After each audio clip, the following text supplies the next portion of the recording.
অভিনেতা জাহের আলভী তার মা ও অভিনেত্রী ইফফাত আরা তিথিকে আসামি করে আত্মহত্যার প্ররোচনার মামলা দায়ের করা হয়েছে।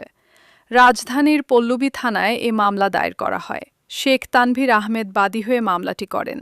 এ মামলায় প্রধান আসামি অভিনেতা জাহের আলভী।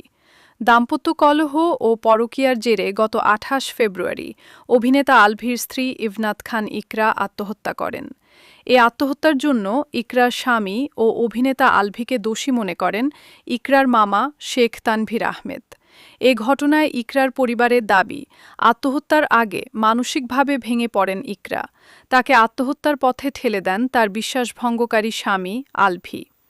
ইকরার পরিবারের আরও দাবি, একমাত্র মেয়ের আত্মহত্যার পেছনে দায়ী তার শাশুড়ি ও স্বামী আলভীর পরকীয়ার সঙ্গী অভিনেত্রী তিথি। অভিযুক্ত আসামিদের সুষ্ঠু বিচারের দাবি জানায় পরিবারটি।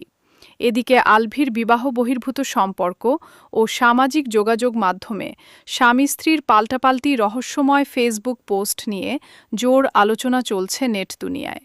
শনিবার দুপুর ১১:৩০টায় গলায় দড়ি দেয়া অবস্থায় পরিবারের সদস্যরা ইকরাকে উদ্ধার করে। এরপর কুর্মিটোলা জেনারেল হাসপাতালে নিয়ে গেলে চিকিৎসকরা তাকে মৃত ঘোষণা করেন।